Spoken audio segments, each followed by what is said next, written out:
All right, so this is a session for creating gender inclusive and affirming environments for K through 12th grade students, specifically thinking about how to create environments that welcome and affirm our transgender youth. My name is Samantha King.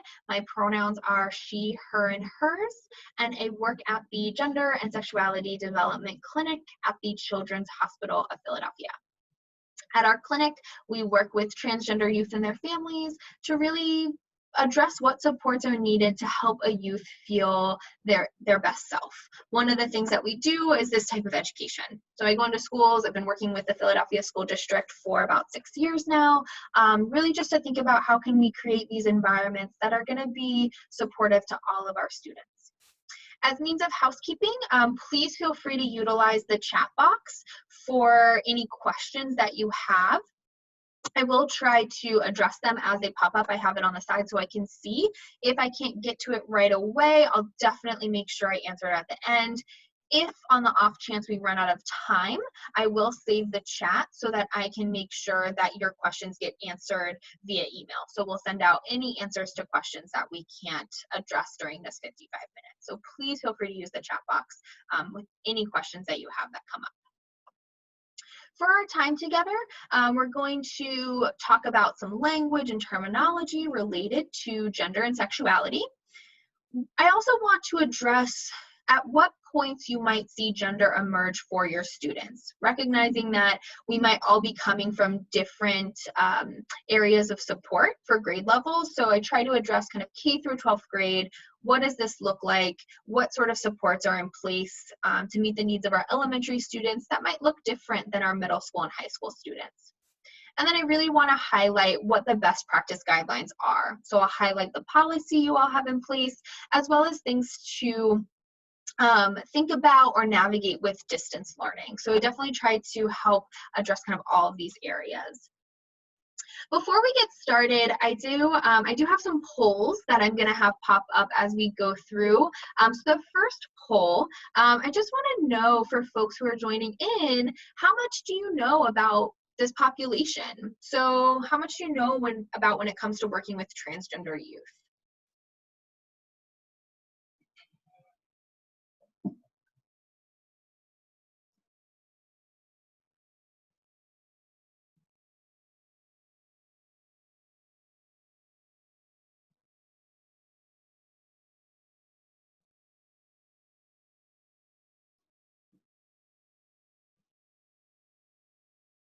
Great. So it looks like most people answered, and it looks like, just so you all can see, that we're all kind of in a very similar space. So for some of us, this is going to be a brand new topic, and then some of us have a little bit of information either from popular media or just from my own reading and research. Wonderful, thank you. So for our kind of baseline level of knowledge, when it comes to the language we use, I think it's really helpful to understand how are we using all of these terms? What does it mean when we're talking about gender? How is that different than sexual orientation? And so I want to help set a foundation for what we're talking about. So when it comes to sex, I'm talking about biology. Sex refers to the biological differences between us. Oftentimes, we are assigned a sex at birth based on our physical, external, genital anatomy. So what does a doctor see between our legs when we're born to check that box on our birth certificate, male or female? So we often have just those two options based on genitals that get handed to us on that birth certificate. But because we're talking about biology, we're also talking about so much more than just our physical body. We're also talking about our hormones, our chromosomes, our genetics, our internal reproductive organs, all of these things that we can't see just by looking at someone's genitals. And recognizing that while we might only have two options on a birth certificate, male or female, there's a lot of diversity within our biology. And so those two options don't always adequately capture how people can be constructed biologically. And so sex is really, whenever we're talking about sex, we're really talking about what is someone's biology. Gender also gets assigned to us at birth, often on the assumption of our sex. So we have a baby that's born, the doctor looks at their body and sees a vulva, checks that box for female as their sex, and then hands that baby to parents and says, "Congratulations, you have a girl." So that girl is gender. That's just been assigned to that child and is attached with now all of the parents' hopes, expectations, visions of what it's going to be like to raise this child as a girl in our society. So we really focus on what is the social conversation that exists around gender, oftentimes for boys and for girls. So what are the toys, clothes, activities, visions of a job? How is this person going to grow up and navigate their world as a boy or a girl? That is gender. This really large social conversation that's existing. What we like to focus on and what you all should be focusing on with your students is taking it to the individual.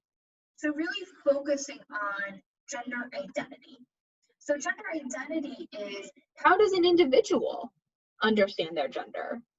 So yes, I have this really large conversation about boys and girls, but how do I feel about that? How do I, as an individual person, understand my own sense of gender? Does that match what people have been telling me? Do I hear, "You're a girl, you're a girl, you're a girl," and do I grow up and say, "Yeah, I'm a girl"? Or do I hear, "You're a girl, you're a girl, you're a girl," and say, "That doesn't fit. That is not how I experience my gender"? So how does an individual see themselves as it relates to their gender? Every single person has a gender identity. We all have ways of experiencing our world, of describing what that's like for us, seeing what feels comfortable. Every single person has that process when it relates to gender. So every single person has a gender identity. Now, gender identity is very separate from sexual orientation. So sexual orientation is, how does an individual define and describe their attraction to other people? Attraction can be romantic, emotional, spiritual, and physical. How am I attracted to other people? And what often happens is that we assume gender identity and sexual orientation go hand in hand, but they're two very separate pieces of information about an individual. And so for us as educators, as we start going through some of this content and thinking about, okay, how do I best support my transgender students, might look a little bit different than how do I support my lesbian, gay, bisexual students. So differences in that orientation versus identity. How do I feel internally about my gender versus how am I experiencing attraction to other people? Visually, one of the graphics I like to use is the gender unicorn. So this is a pretty well-known graphic. It's kid-friendly. It's a great tool to use, either to use with students if you're working one-on-one and they're navigating gender, even just to have this as a visualization in your classroom, in your office space. It's amazing how these visual representations of this information can really be a nice open door for our students to see this and either be curious, go, "Oh, what's that?" And you have opportunities to have these conversations, or have a student who's very familiar with the gender unicorn because they themselves have used it to help understand their gender. They see this in your classroom and they go, "Oh, this person might understand what I'm going through." So just an also wonderful resource to have as means of indicating to students, I'm someone that you can come talk to if you need to. But how we can understand this graphic is really looking at everything they have outlined here as being completely separate from one another. So if I were filling this out for myself, so that top box for gender identity. So I shared with you when I introduced myself that my pronouns are she, her, and hers. I identify as a woman, so on gender identity, I would fall on that top line for myself. Now that's all I've shared with you all. So you only know information about my gender identity. You don't know anything about what feels best for me when it comes to how I express myself. You don't know anything about my biology, and you don't know anything about my attraction, right? These are all separate from one another. And until someone shares all of these elements with us, we don't fully know what feels best or what their experience is like. And if there's anything that you can take away from this training, is that it is really important to recognize that these exist in completely separate spaces from one another. Our brain often makes assumptions about people based on these pieces of information. So if I know someone's gender identity, my brain might automatically fill in the rest of this for that person. But I have to challenge myself and say, wait a second, I need to stop and realize that I don't know what clothing, hairstyle feels best for this person. I don't know their biology. I don't know their attraction. So how can we stop and kind of say, what information do I know and what still needs to be shared with me? Another big takeaway is the difference between gender identity and gender expression. So we often assume that these things go hand in hand. So gender expression is thinking about the ways in which we might use physical, visual cues to share information about our gender. So we often assign clothing, hairstyles, jewelry, makeup, mannerisms to either being feminine or masculine, or sometimes both or neither. So this is gender expression. And what we often do is we look at expression. We see someone who maybe fits into that feminine box. And then we assume, okay, so this person's expressing in a feminine way, they must identify as a woman. And until we have that confirmed, we don't know how they identify. And as educators, it's really important to recognize for our students that we're not always going to see a student present and express themselves in a way that feels best for them. A big reason for this is safety.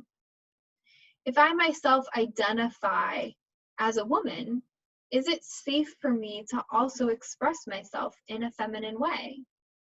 And oftentimes for our individuals who were assigned male at birth, who say, I'm not a boy, I'm a girl, and feel most comfortable being feminine, expressing femininity, is it safe?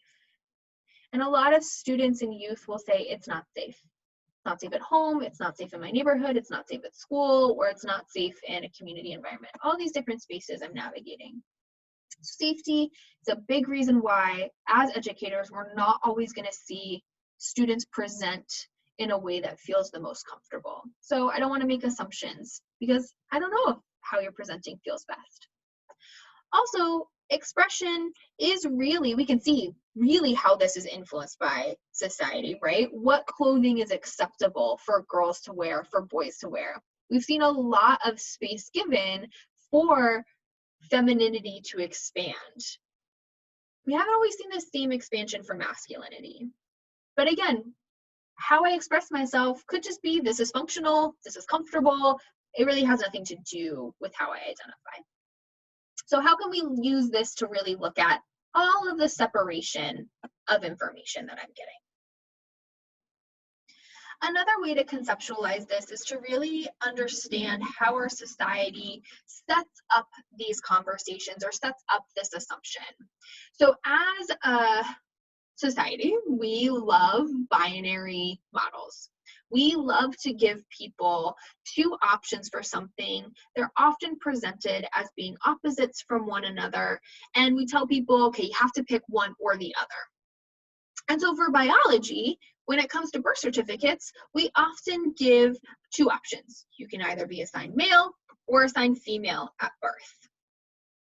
We then assume that if someone's assigned male at birth, they are then going to grow up and they're going to identify as a boy, and their expression is probably going to be in this masculine box. So there's this nice, neat alignment that happens for biology to identity, and then we often push expression into that as well.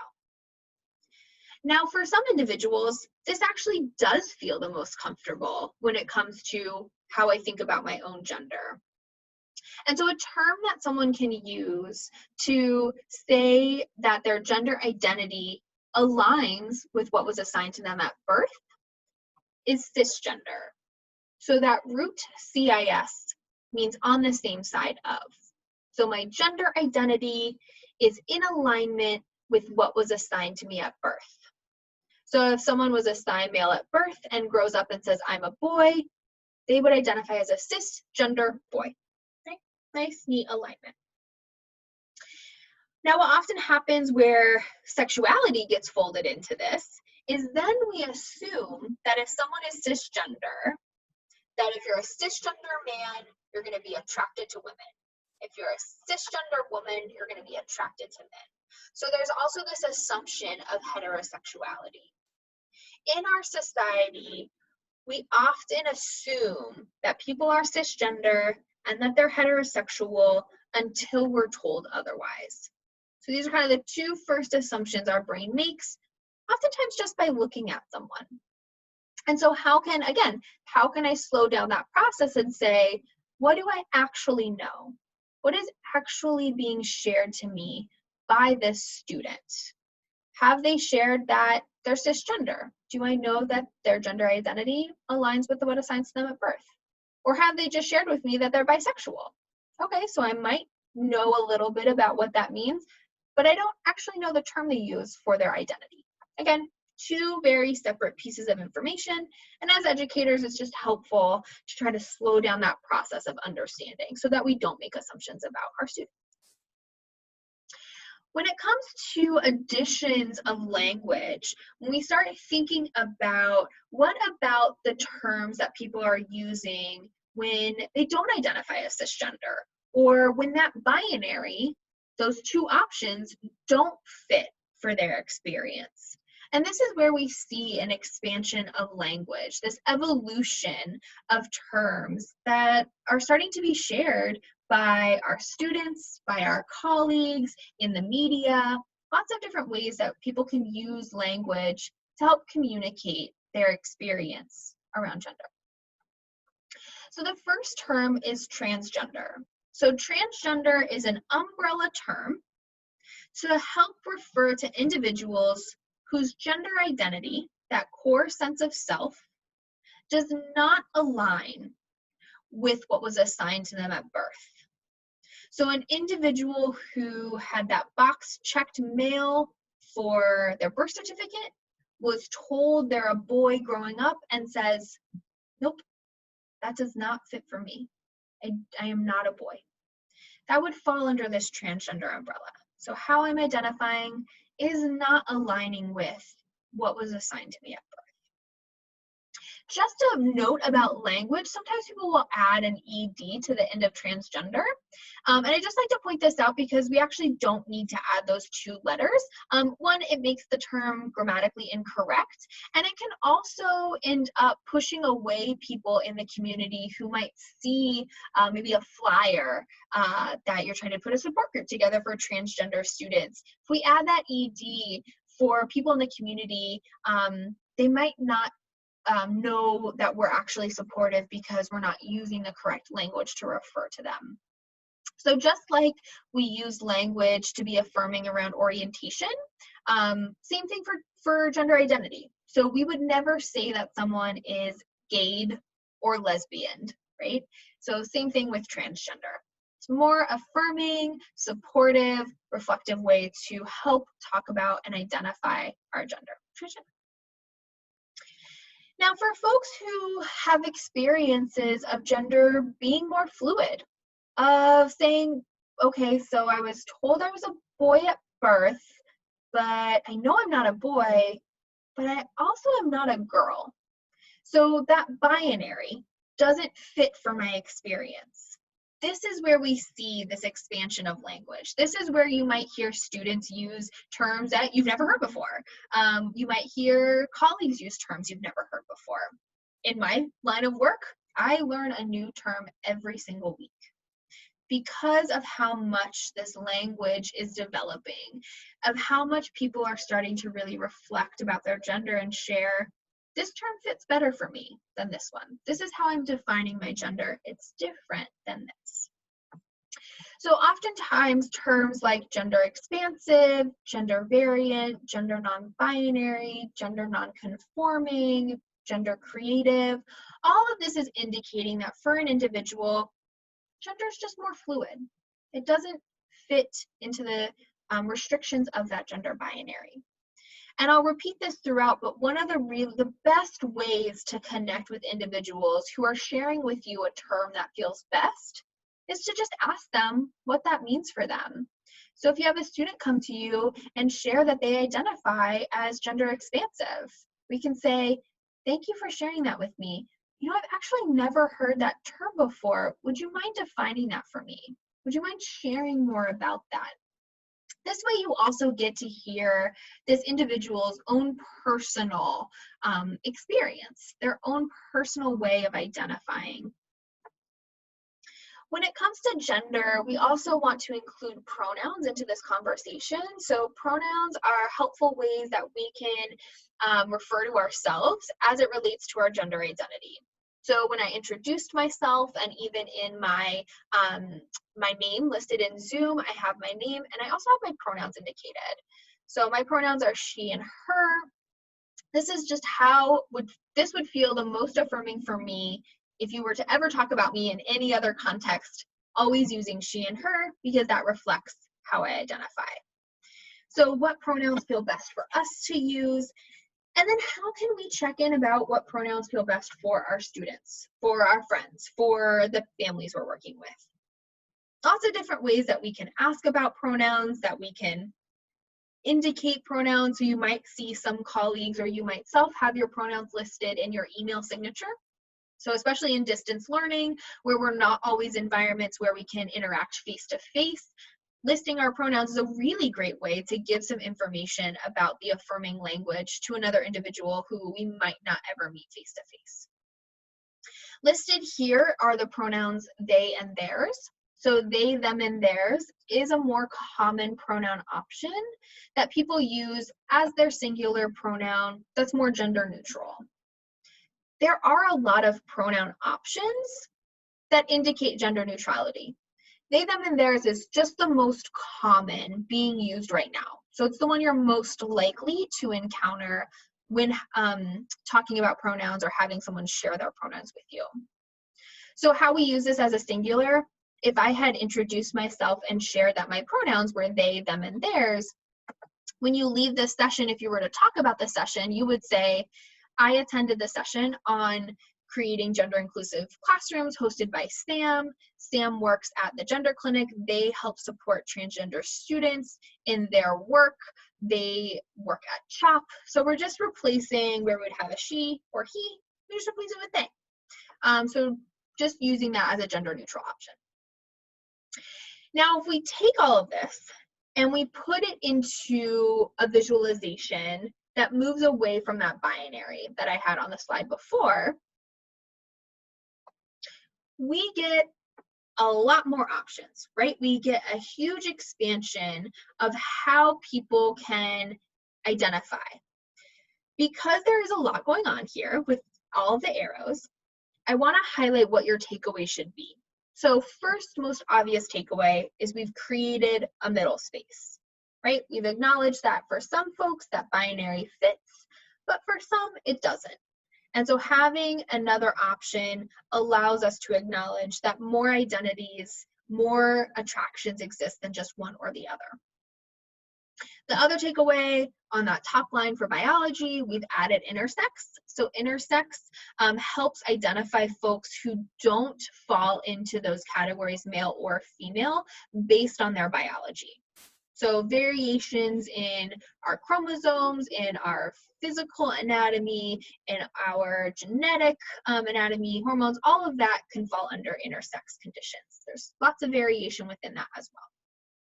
And then the final takeaway from this is that we've separated out identity from expression. Again, how we identify our gender is different, or maybe different, than how we express ourselves. So kind of the most common way to visualize this is thinking about individuals who were assigned female at birth, grow up and say that they're a girl, so their gender identity is a cisgender girl, but their gender expression is more masculine or more androgynous. We often label these individuals as tomboys, right? So in our society, we've kind of created this space for women to express themselves in any other way than a feminine expression, and we say, great, you can do that. We acknowledge that the expression doesn't have to be linked to the identity. So as a society, we've created a lot of space for women and girls to express in ways other than feminine. We haven't done the same for our cisgender boys. So for our youth who were assigned male at birth, who grow up and share that they're a boy, but they express themselves in a more feminine way, or even a more androgynous way, we don't have a term to talk about these individuals. We often don't even have the same level of societal acceptance to help affirm our boys who prefer things that are more feminine in our society. So again, how are we affirming that expression when it's different from identity, and how are we questioning it? Lots of different ways that we can experience and navigate that for ourselves. For all of us in working with our adolescents, for our children up to adolescence, recognizing that even our kids coming into kindergarten are coming in with an awareness of gender identity. So between the ages of 1 and 2, kids are sponges. Kids are just taking in the world around them. And so when it comes to gender, between the ages of 1 and 2, young ones are just starting to become aware of any differences that exist. So what am I seeing in movies, in books, at home that might indicate that there's a difference between girls and boys? What's the same? What's different? By 3, we often have kids start using language to help label the world around them and also label themselves. So pretty common for kids around 3 years old to share who they are. I'm a girl, I'm a boy. And then by age 4, kids have a pretty solid understanding of gender. So there's this awareness that gender identity is stable and that it's constant. How it exists at home, how I'm understanding this, fits into my world. It makes sense. And so for our kids who are transitioning from age 4 into age 5, getting ready for pre-K or kindergarten, they're coming into these spaces with an understanding of gender.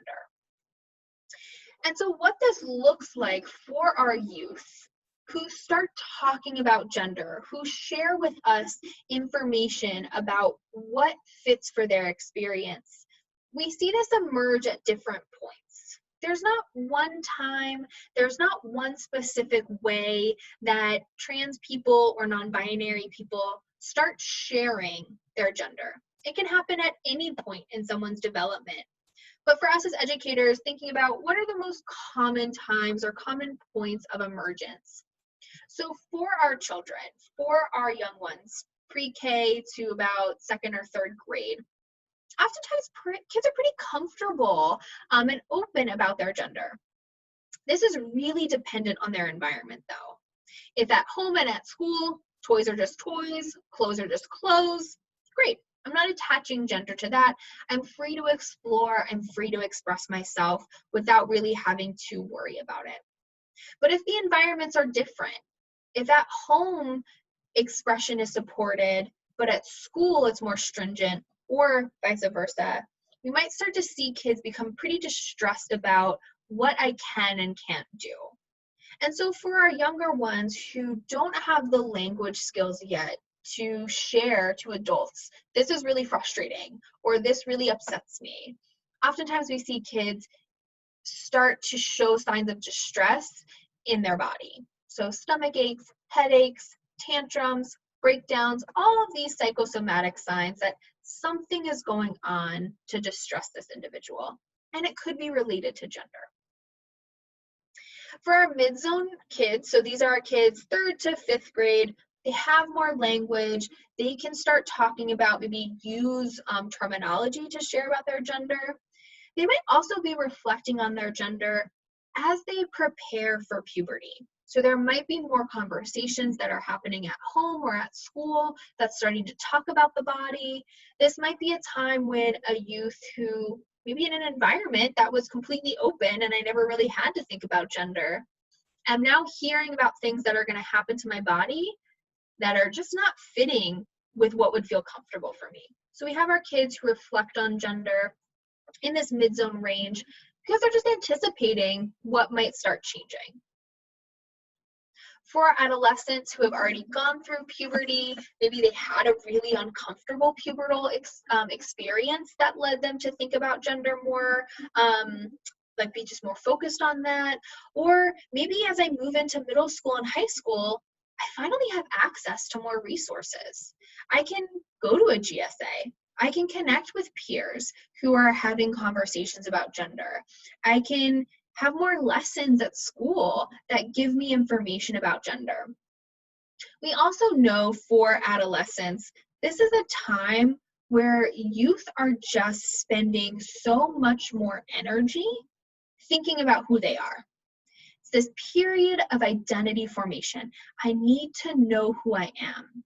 And so for adolescents, they're just reflecting and thinking, spending more time saying, what is my gender? What is my orientation? What feels best for me?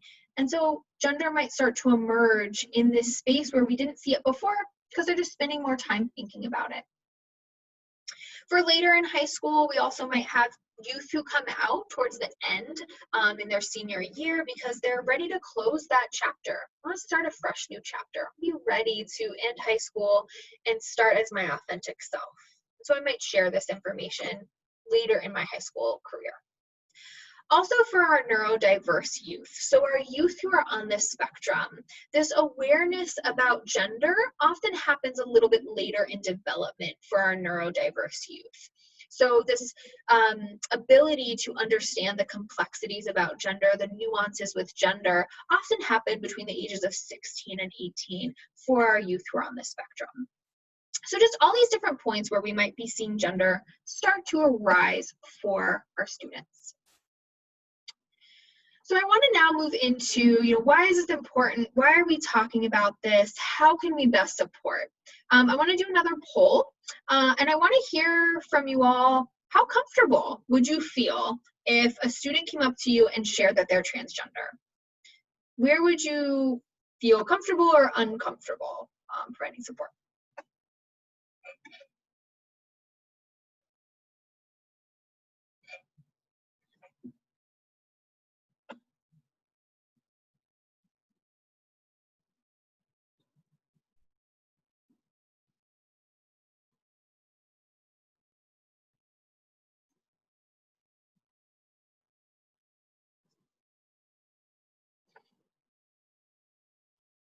Great.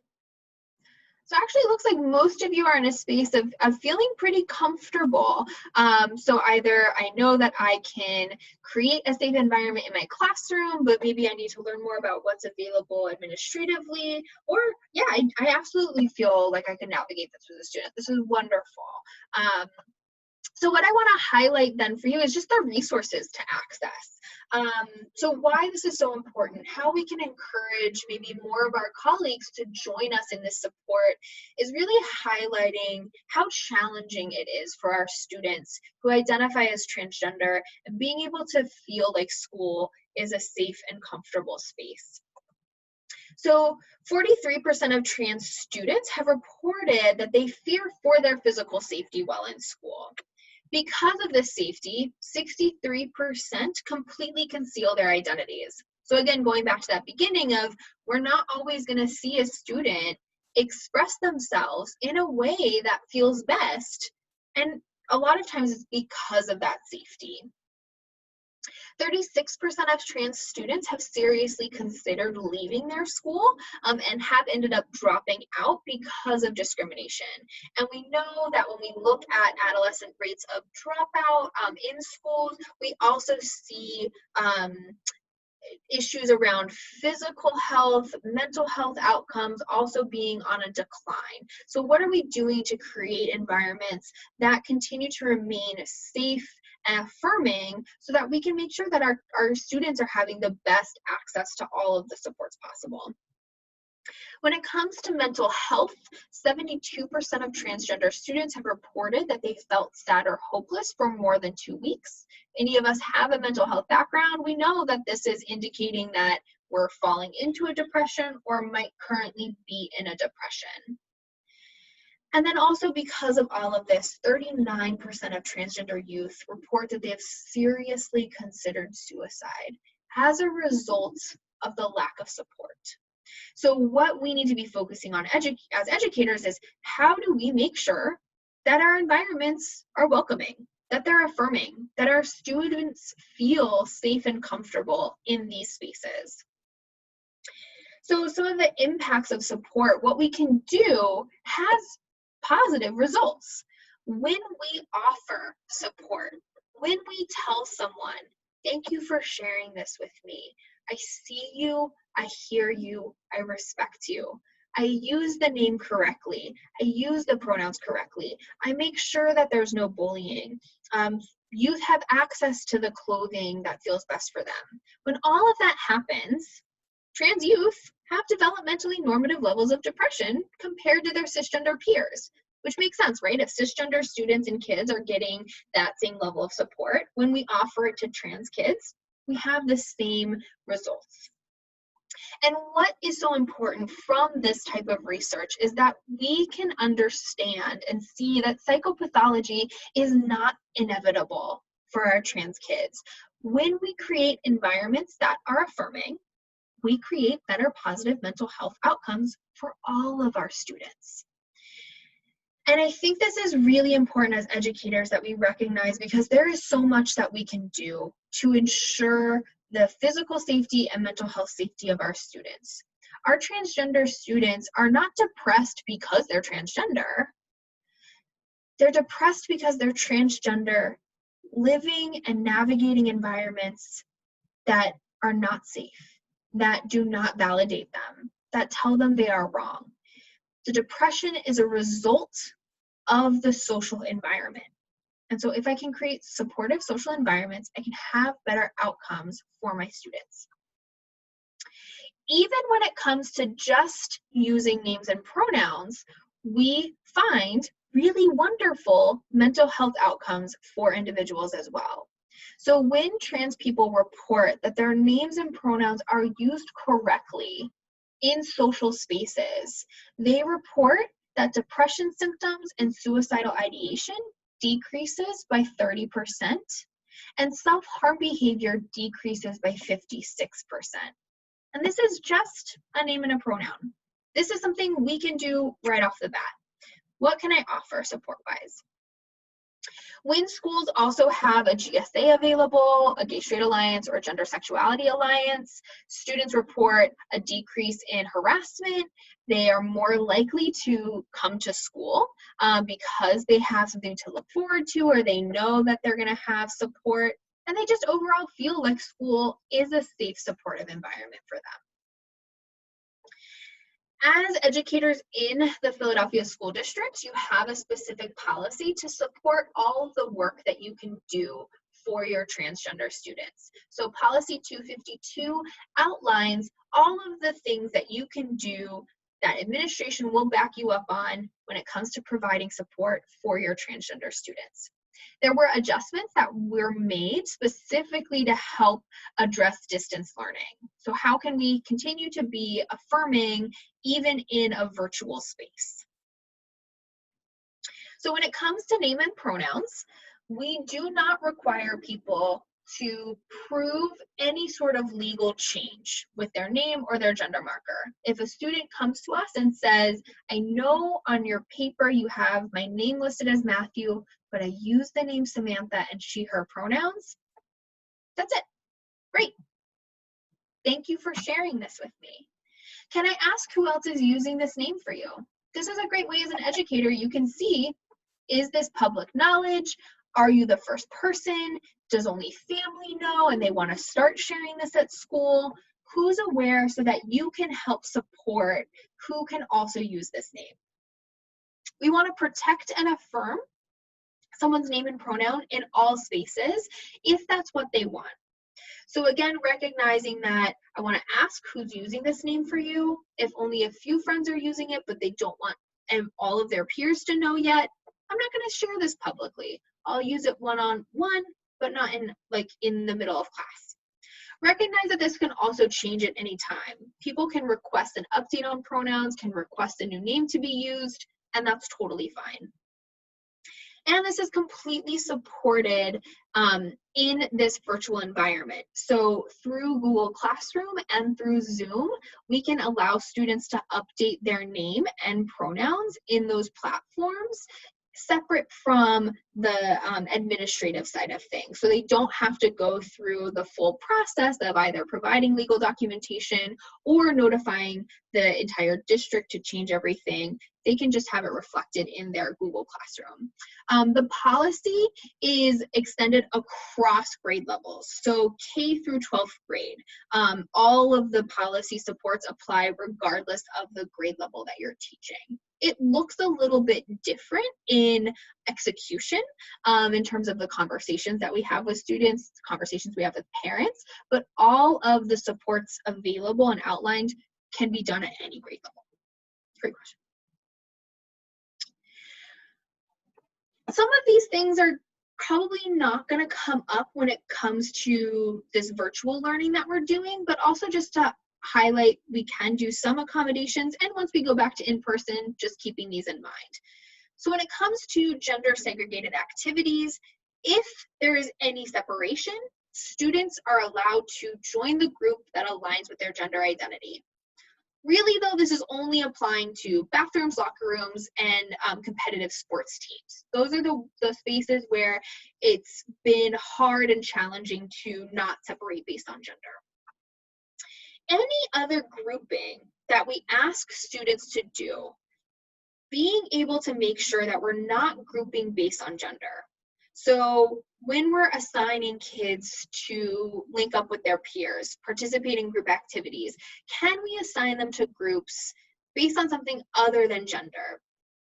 Teachers have used initials of last name, month of their birthday, favorite vegetable, favorite fruit. There's so many different things that we can do to group kids that we don't need to have it rely on gender. What's so important with this is that one, we're acknowledging that, again, not everybody's going to fit in that binary, right? Not everybody identifies as a boy or a girl. So we make sure that our non-binary students aren't excluded. And we also don't add stress to our kids in thinking about what happens if I join the group for girls? What happens if I join the group for boys and people don't know my gender? Or they assume things about my gender. It just eliminates that negativity or stress from occurring, because there's so many different ways we can ask kids to group that we don't have to rely on gender for it. Once we're back in person, in all schools in the Philadelphia School District, youth have access to the gender or the locker room and the bathroom that aligns with their gender identity. They also have access to gender neutral spaces or single stall options, the nurse's bathroom, the staff bathrooms. There might even be single stall student bathrooms. But these are the options available to all students. So every single person has access to privacy. Everyone has the right to privacy. It's not just for the transgender students, it's for all students. Privacy and confidentiality is really important. So under this policy, gender identity is considered confidential and private information. So this is why you also want to ask, who else knows? Who else is in your support network? If you're the first person who's being told, asking, do you want to share this? And if they're not ready to share, we don't let peers know. We don't talk about this with colleagues, and we make sure that we're protecting this from family as well. The biggest reason we do this is for youth safety. We have to acknowledge that not every individual is in a home environment that is going to be safe. And so if the outcome of me sharing this information with parents results in any form of abuse, neglect, kicking a child out of a home, all of these things are then going to affect their academics, right? And then lead to that dropout. So we're just piling things on to not allow for the most success for our students. This doesn't mean that we don't engage in conversation. This doesn't mean that we don't try to get our youth into supportive spaces. And so we ask them, can we connect you to resources? Do you want to talk to a guidance counselor about this? Have those moments of sharing resources and support, but if right now it's private, it has to stay private. One of the spaces to recognize is that it does not extend to IEP documentation. So IEPs are always available for parents to see at any point. And so if parents aren't aware of gender identity or have told you this is not a name we use with our child, we want to make sure that that IEP reflects appropriately so that we're not outing someone. So thank you for sharing this with me. Who else is aware? Who would you like to be included in your support network? If only parents know right now, but they want to be able to share this with their peers, can we have a conversation with the family to say what would feel most comfortable to have this rolled out for your child?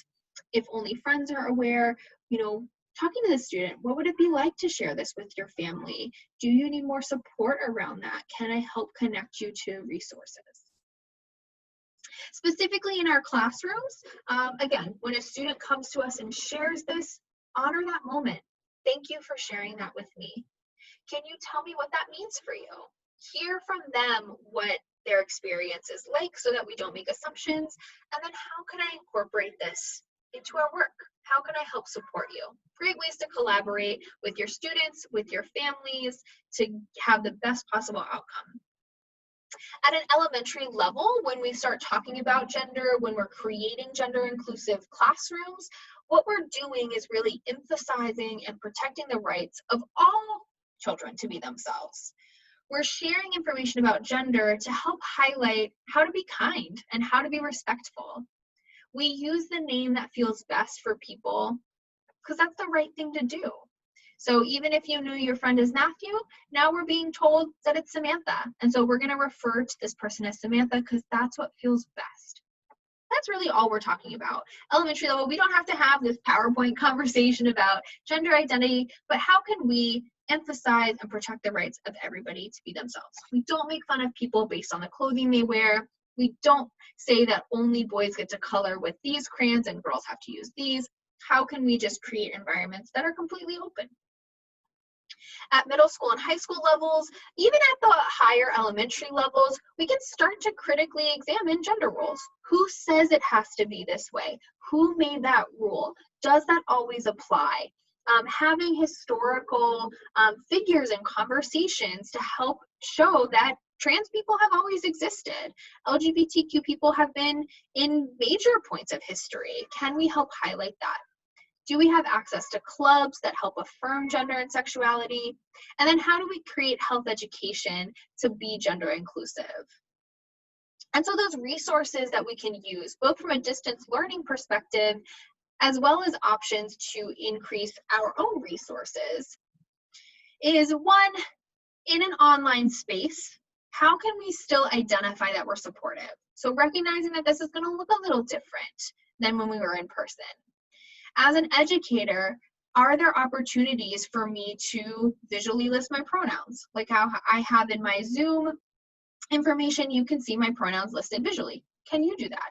Can you add your pronouns to your email signature? Can you add opportunities to ask students if they feel comfortable to share their own? Are there opportunities to add more diversity into my lessons, to the books that we read, to the people we talk about? Lots of resources for every grade level so that it's developmentally appropriate when we're talking about gender and sexuality. Also, it's a great opportunity and a fun opportunity to think about, what can people see behind me? If I have a blank wall, can I add fun little things to visualize my support? Can I have that gender unicorn printed and put in the corner? Can I have a safe space sticker? All these things where visually I can create environments that students might be able to see, oh, this person might be a good teacher to reach out to. GLSEN is a wonderful organization. Like I said, you're going to have these slides, so you can go onto this link and see what are some opportunities to increase belonging in my virtual classrooms. And then advocate for GSAs to still happen. Have this club. GSA Network has a whole list of opportunities for how we can make this happen virtually. If you're an advisor of a GSA, they're actually doing a free training next month to help us learn how to create these online spaces. And then all of the resources available to you all. So like I said, you'll have these slides. You can look at these resources for lesson plans, books, opportunities to learn more. Specifically, when we think about classrooms, there's great things out there to think about in biology. How do I create gender inclusivity? What about lesson plans for kindergartners? What about hosting online support groups? Puberty and health education. There's so much out there that we can do to help support and start creating gender inclusivity. So as we close out, the last poll for you all, how are you feeling? Just checking that out. I'm going to put the sign-in link back in the chat box so that you can do the poll. If you didn't get a chance to sign in, follow that link and sign in, and then enjoy your lunch break. If there's any questions, feel free to unmute yourself and ask, or put them in the chat. Otherwise, have a wonderful rest of your day.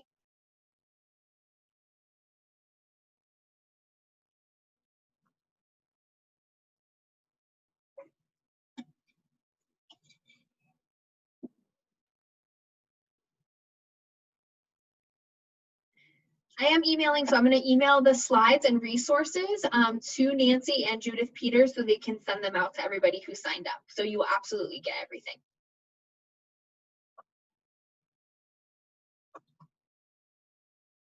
Thank you all.